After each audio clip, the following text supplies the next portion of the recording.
Wahai saudara-saudaraku, Allah yang menciptakan kita itu lebih kenal Dia dibanding kita dengan diri kita sendiri.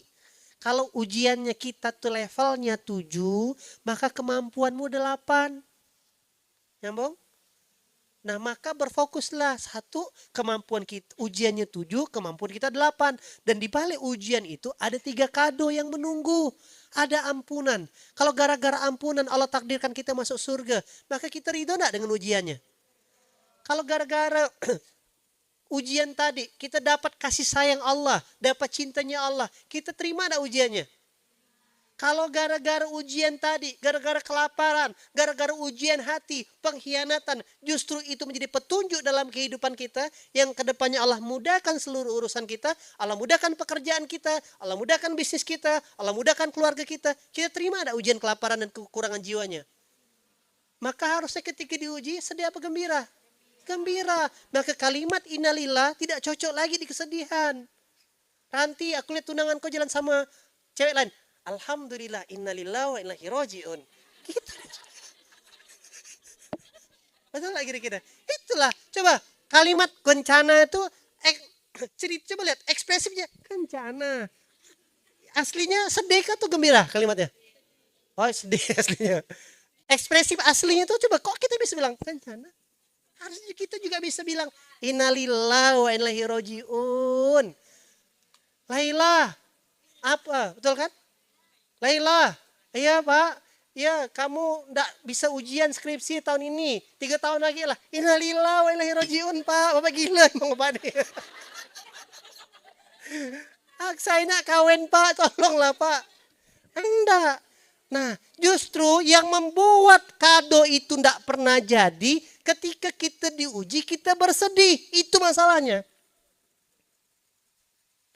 Yang membuat kado itu ndak pernah jadi, ketika diuji kita bersih. Tapi kan itu normal manusia Ustaz. Jadilah manusia rata-rata, maka hidupnya tidak pernah naik-naik. Oke, tapi mereka yang paham esensi kehidupan, oh langsung ingat. Maka antum bagi yang hari lagi dalam ujian kehidupan, sering-sering tuh buka surah Al-Baqarah 155 sampai 157. Saya lagi utang miliaran, ayat inilah saya baca sambil neteskan air mata memang. Tapi meneteskan air mata itu gini, meyakini Allah itu maha menyelesaikan segala urusan kawan-kawan. La yukallifullahu nafsan illa wus'aha, ya Allah. Tak mungkin kan kau ngasih aku beban melebihi kapasitasku ya Allah. Kau tahu ya Allah, aku tak punya siapa-siapa ya Allah.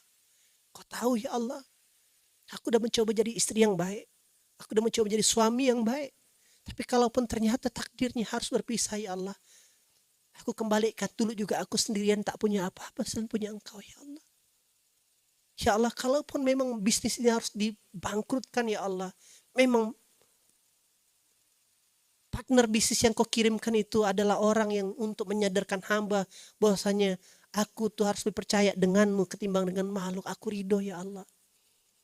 Ya Allah, kalaupun sudah berkali-kali perjalanan cinta ini berakhir dengan pengkhianatan, karena aku yakin ya Allah, kau mau ngasih kado yang hadiah yang terbaik, pasangan yang terbaik ya Allah. Jangan pernah gantikan aku. Jangan pernah gantikan posisimu ya Allah. Yang penting kau jangan tinggalkan aku. Dan aku yakin ya Allah, kau tak akan membebani masalah ini melebihi daripada kemampuanku ya Allah. Itu yang harus diucapkan berkali-kali. Dan yakini bahwasanya teman-teman, kado daripada Allah itu, kalaulah Nabi Yusuf tidak pernah dibuang sama kakak-kakaknya di dalam sumur, ditinggalkan, lalu diselamatkan untuk jadi budak, lalu difitnah, memperkosa, maka Nabi Yusuf tidak akan pernah jadi raja. Betul? Sepakat? Kalaulah Nabi Musa tidak pernah dianyutkan sama ibunya, dibuang masuk ke laut sungai Nil dan masuk ke muara tempat sungainya, perairan danau atau irigasinya Fir'aun, maka Nabi Musa tidak akan seperti ini. Maka terakhir sebagai pengingat kawan-kawan, makin besar ujian, makin besar kemuliaan yang Allah mau titipkan. Justru hati-hati kalau kita tidak pernah diuji, tandanya Allah tidak pernah sayang sama kita. Lawannya cinta itu bukan benci. Lawannya cinta itu tak peduli. Justru kalau Allah tak peduli sama kita, dia biarkan hambanya seperti Fir'aun. Kaya, tak pernah sakit, punya banyak hal. Urusan kaulah, ambek kaulah. Tapi nanti di akhirat kita tak kenalannya. Dan Rasulullah mengatakan dalam hadisnya sahih, salah satu ciri Allah sayang dengan hambanya, maka hambanya diuji. Maka malam hari ini, di 2/3 malam nanti, bilang sama Allah, makasih ya Allah sudah menguji aku. Temankan aku melewati perjalanan ujian ini dengan ketidaktahuanku. Aku bodoh, engkau yang maha tahu. Aku lemah, engkau maha kuat. Dan aku yakin ini bentuk cintamu kepadaku ya Allah. Maafkan, berminggu-minggu lalu, berbulan-bulan lalu, aku justru berburuk sangka dengan engkau ya Rabb. Aku berpikir malah engkau zolim denganku. Aku berpikir dunia ini tidak adil. Tapi justru ini aku baru tahu cara engkau mencintaiku ya Allah. Terima kasih. Bilang makasih sama Allah. Baru aku tahu di balik ujian innalillah tadi engkau memberikan kasih sayang. Maka mulai hari ini aku nikmati ujian ini dengan satu kalimat sabar. Jangan tinggalkan aku ya Allah, ajarkan aku dengan Al-Qur'an-Mu, temankan aku dalam perjalanan melewati ujian ini. Sampai antum bilang kencana sama Allah. Begitu teman-teman. Jadi mulai hari ini cukup Allah yang tahu apa yang sedang antum alami. Semakin antum cuman menceritakan dengan Allah, maka makin besar porsi pertolongan Allah. Makin antum banyak cerita, berkeluh kesah, cerita kesana kemari, walaupun dia bestie antum, sebenarnya antum sedang mengurangi porsi pertolongan Allah. Seolah-olah Allah bilang, masa dia minta tolong sama makhluk, masa dia tidak percaya sama aku, wahai malaikat? Masa dia menyekutukan kemampuanku? Tapi Ustadz kan saya harus cerita. Percayalah demi Allah. Nanti Allah yang akan datangkan orangnya satu persatu. Ketika saya di episode punya hutang 1,8 miliar. Saya tidak pernah cerita. Orang tua kami pun tidak pernah tahu. Sampai masalah itu selesai baru saya cerita. Sampai Allah datangin orang satu-satu. Teman-teman saya tidak pernah tahu kawan-kawan.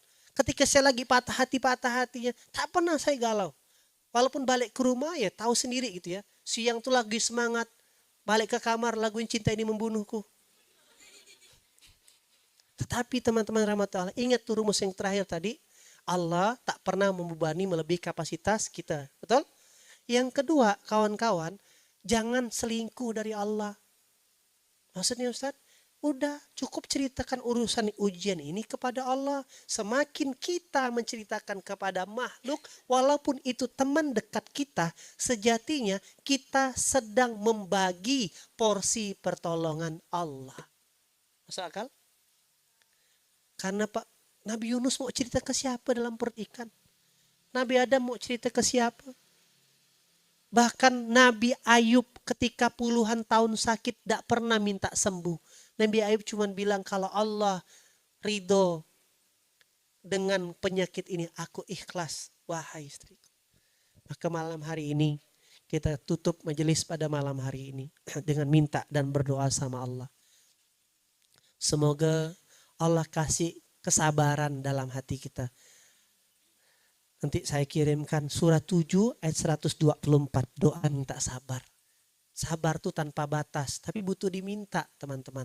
Semoga rencana part 2 yang ini, pertama antum dapat memahami tentang, oh ini ternyata hidup. Hidup tuh satu sandiwara, hidup tuh pasti diuji sama Allah.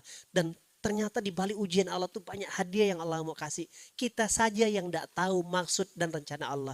Dan agar dapat hadiah tuh full, jangan pernah bagi pertolongan Allah dengan pertolongan makhluk. Kita minta sama Allah, semoga Allah kasih kepahaman, Allah kasih kesadaran kita, Allah takdirkan kita bisa melewati ujian ini dengan nilai yang terbaik. Al-Fatihah.